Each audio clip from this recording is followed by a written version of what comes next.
Okay, so on block day, we talked about z-scores. Okay, that was kind of the end of what we did was the z-scores. We're talking about how to calculate it. It's a measure of the number of standard deviations you are away from the mean. I did, before we start today's notes,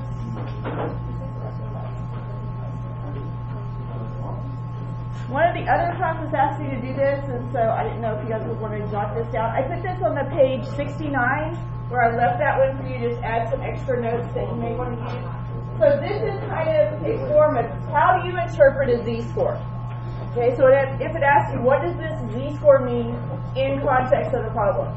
So this was using, on the page before it, was where we found our z-score of our height. So this is just how I would explain that in context of the problem. So I say my height is, and then the absolute value of your z-score. Standard deviation is either above if it's positive or below if it's negative. The mean height of students in our class. This is page 69 in your notebook. It was just a page that we left blank to add extra things in there. That wasn't on the page.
So hopefully you're kind of picking up on the fact that in this class, arriving at the numerical part of the answer is kind of the smaller part of how it's scored. Being able to explain what it means is a bigger part of it. You need to understand, what does this number mean? What does it tell us? What is it measuring? How is this related to the data? That's what our goal is in statistics, is to figure out how does this explain something about the issue that we're dealing with. So anytime we're calculating something, you should be able to interpret what does that mean. Okay? So that's kind of where we're headed with this, is what does it mean? What is this z-score? What is the value?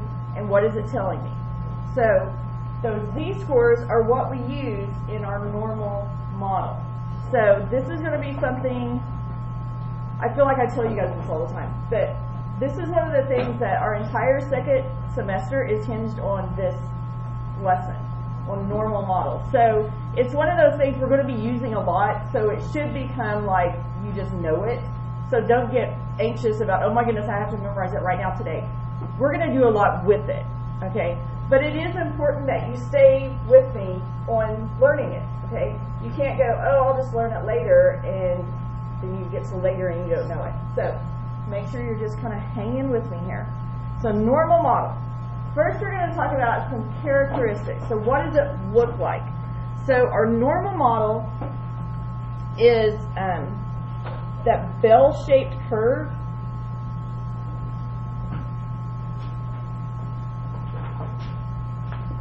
It's unimodal. We talked before about bimodal, where there's a peak over here and a peak over here. This one peak in the middle. Okay. And it's symmetrical.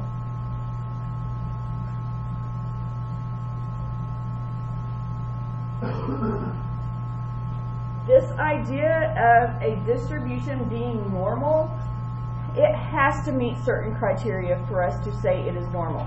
You want to be really careful using the word normal, because in statistics, if you use a word that is a statistical word, but you use it incorrectly, you lose all the points. So be careful that you don't throw that word in when it's not applicable.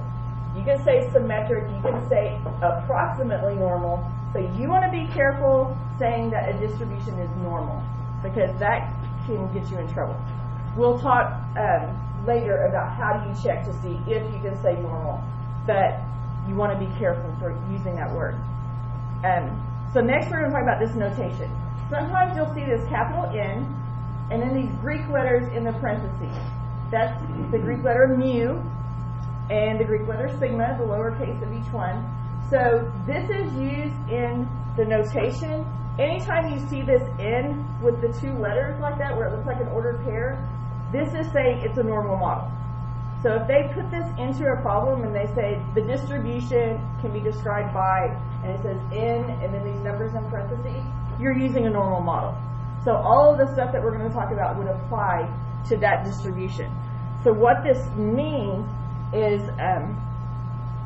this mu, which is, it's kind of like an M and a U combined, and that's what it sounds like, mu. It's MU is how we would spell it out. So mu is the population mean.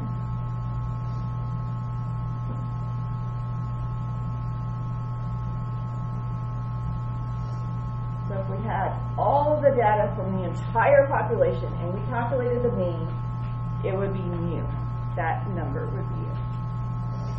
The sigma, so it's like an O and it just goes straight across at the top, is the population standard deviation.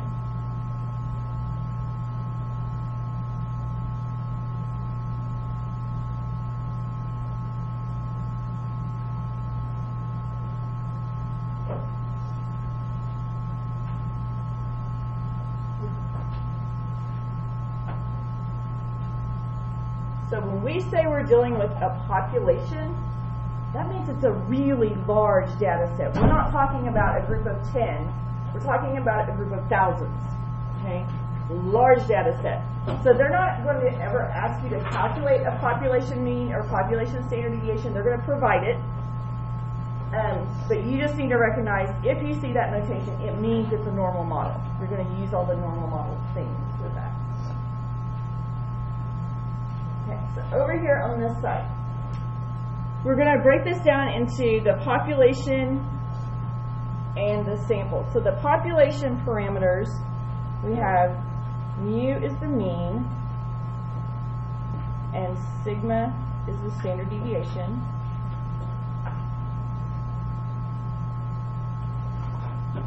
For the sample, our mean is x bar, and our standard deviation is s.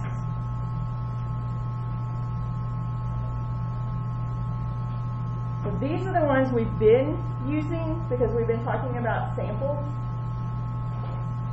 In general, throughout this course, anytime you see Greek letters, you're talking about the population. If you see English letters, you're talking about the sample. So if they're giving you some kind of numbers, you're going to be able to tell, are they talking about sample or are they talking about the population? Based on, are they English letters or Greek letters? The population is always Greek.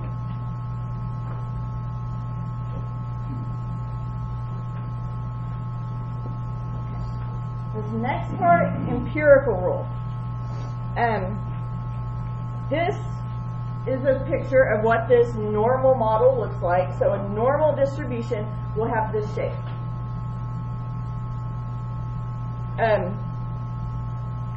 The idea from yesterday, remember how we talked about if a value is the mean?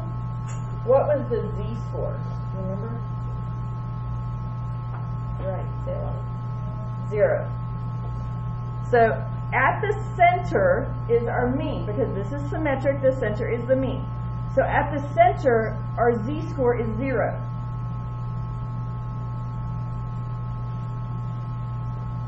Then we can label each of these little tick marks here along the x-axis. Those are standard deviations. So when we go to the right, this is 1 standard deviation above the mean. This one is 2 standard deviations above the mean. 3 standard deviations above the mean. And then when we go to the left, they're negative, because remember, if they're smaller than the mean, it's a negative z-score. So this is -1, -2, -3. And those are the values of z. So z equals these values, and that's where they would be located on the normal model.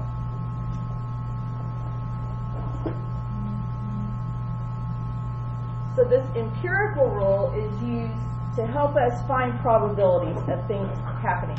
Okay? So we have the mean value here. So we expect about 50% of the time it's going to be less, and 50% of the time is more, because this is the center. Okay, so if we split it right down the middle, we got 50% of the data on this side, 50% on that side. So we can use that to find probabilities of things occurring. So if we say we have an event that happened that was 1 standard deviation above the mean, well, that's going to be, we can find that probability based on where it is and how much area is under there. So we think of this curve. Those of you who have had calculus, some of you have already done this, you found area under a curve, right? We say this area under the curve is a probability, the 100% is the total area under the curve. So if we split it and we say we want to know what's the probability of getting a value between here, we can find what is the area of that portion of the curve, and that's how we get the probability, because the whole thing is 1. Okay? So for those of you who have done that kind of math, that's what we're doing. For those of you who have not, we don't have to calculate it. We're going to tell you how to get it. Okay? We're going to give you those values. You just need to know how to use it. So between -1 and +1 is always 68% of the data. So 68% of the curve is between those. So if I extended this line all the way up till it reached the curve, that would encompass 68% of the area under the curve.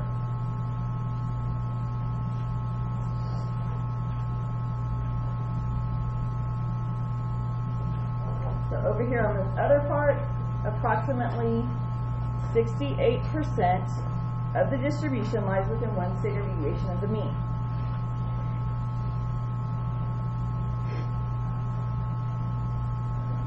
The next one, 2 standard deviations, this is 95%.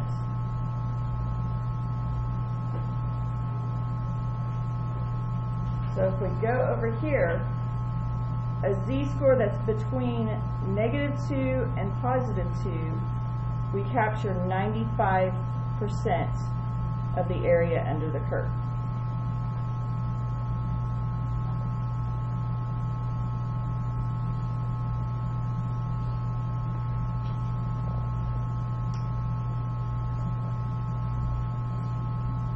So if we just take off this little part, that's almost all of the curve.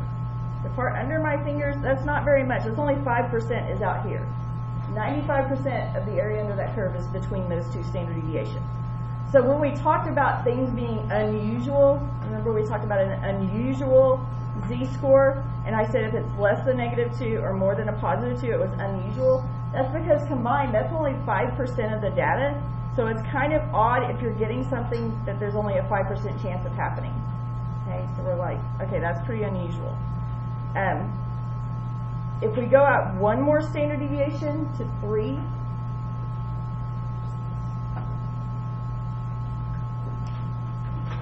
if we go out here, there's not much on the outside. There's a tiny bit, because this does continue. These become asymptotic. They don't actually touch. This would be 99.7% is between +3 and -3.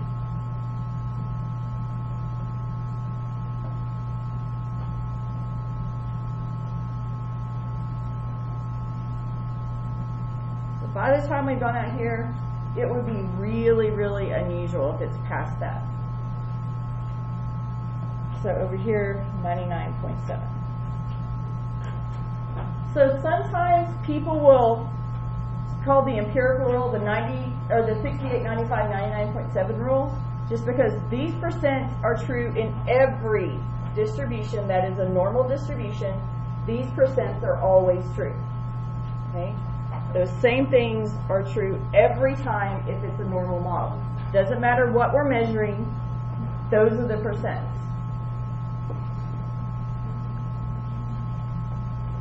So let's talk about how we're going to use this. So down here, anytime you're asked to find a probability using a normal model, you need to include a sketch, and you need to include on the sketch shading showing which part of the graph you're talking about. Here's what I mean by that. On this one, we want a z-score less than -1. Well, 0 is here, -1 is here. So that's my -1. So this is my boundary is at -1. I want z values that are less than that. So I'm going to show shading to the left, because less than would be to the left of that line.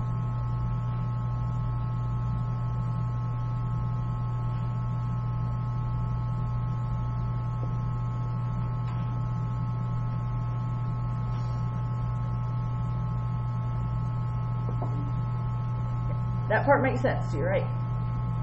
Okay. Now I'm going to go back and I'm going to look at my probabilities up here. So -1 is right here.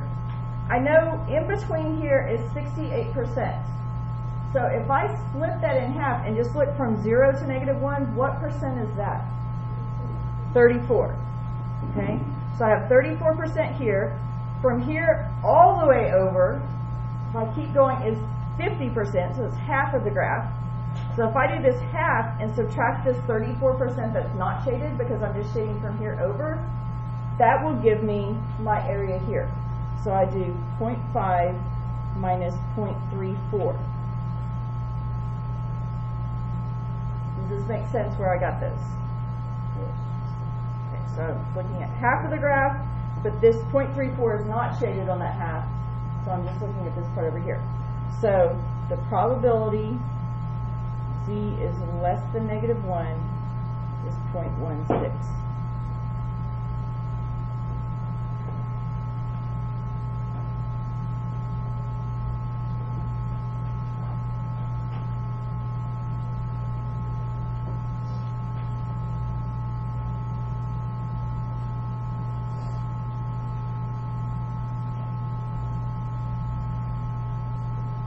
Okay, so let's look at B.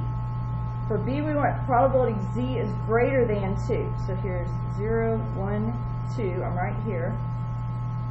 and I want greater than, so I'm going to shade to the right.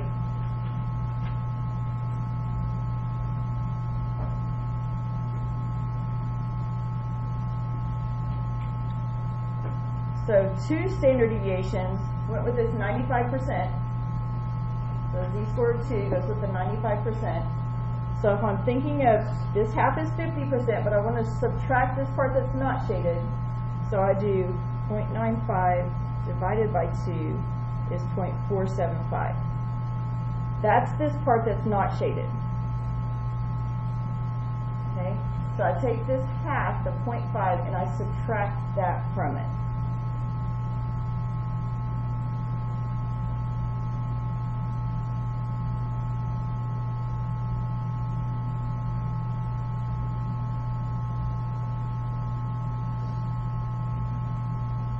So 0.025.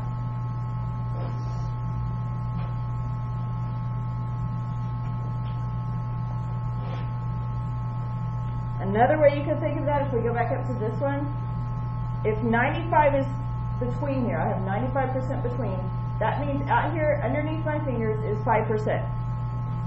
But it's divided evenly on both sides. So if I have 5% and I'm only looking at this half, that's half of the 5% or 2.5%. So that's the same thing that we did down here. So it's just a different way of getting there. It's whatever makes more sense to you. Okay. Questions on this? You okay with it? All right. Let's look up here and see then. Now we're looking between -2 and a +1. So there's one -2, so right there, and a +1. So now we're looking at all of this in between here.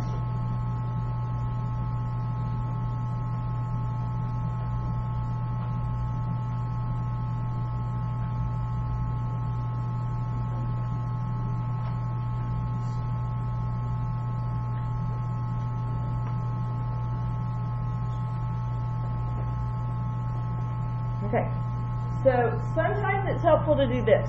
Sometimes it's helpful to go, okay, I want to split this. Because I can find this probability over here is just half of the 68. So this probability is 0.34. And I can do the same thing for this part over here, is half of the 95. Between 0 and -2 is half of the 95%, or 0.475. So I'm just combining this shaded part with this shaded part, so I'm just adding those together.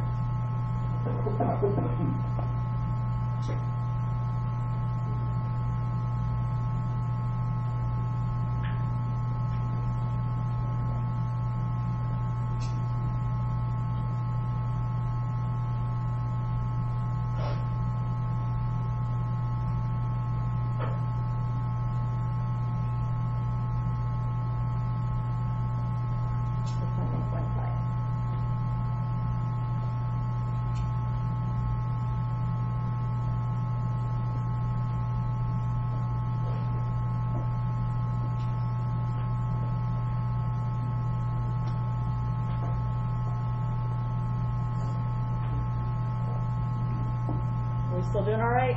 You guys are so quiet, I can't tell if you're understanding it or if you're so lost you don't know what to ask. So if you're lost, tell me. I want to make sure you get it. Part of it, maybe it's first hour and you're tired Thursday and you're like, I'm ready for the weekend. Not more of this stuff on. Okay, so let's look at this one. So we have 0 in the middle.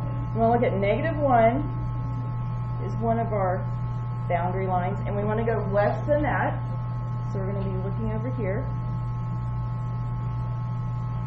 Or greater than a +2.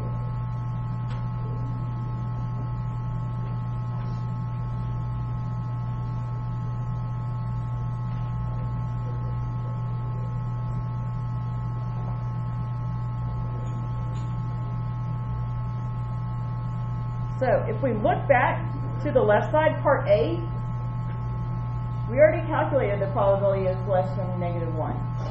It's 0.16. So this side is 0.16.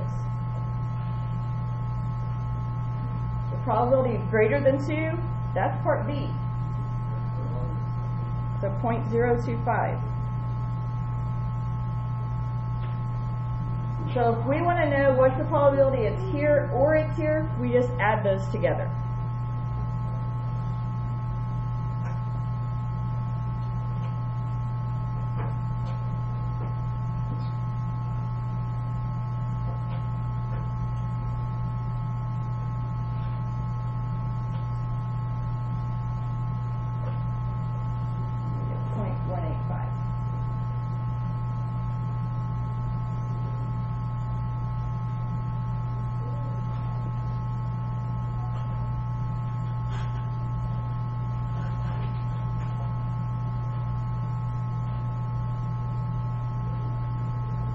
I will tell you this, the most common thing that I have to take off for on a quiz, on a question like this, is not drawing the picture. In the AP rubric, it says you have to draw a picture showing the appropriate shaded area, you have to show your calculation, and you have to do the answer. Those are the 3 things you have to do every time. Okay? So don't skip steps. Don't skip this part just because, oh, I know what it looks like. You have to write it on your paper. Okay? I remember last year I probably had to write on about half of the quizzes. Draw the picture. Draw the picture. Draw the picture. So draw the picture. When you're doing these, don't forget to draw a sketch. In your folder, you should have had your problem set. Up at the top, question 1 is going to go back to what we did on block day when we did the multiplying and adding and seeing what are the new summary statistics when I do these operations. We said multiplying affects which measures? Location, well, all of them, yeah. You were both right. So multiplying affects everything. What does adding and subtracting not affect? Spread. So any measure of spread, you don't do the addition or subtraction. Okay? So remember that whenever you're doing this at the top. Then at the bottom, problem 2 is doing exactly what we just did here on our notes. Okay? Now, on one of these where it has the sketch at the top, and you label everything there, then you don't necessarily have to draw a sketch for each individual one. On this one, because there's not room for one thing. But on a quiz, you would need to draw the sketch on each thing. Okay? So, I'll let you guys work. Let me know if you have questions, and then we'll check the answers in a few minutes. Make sure you're getting these right.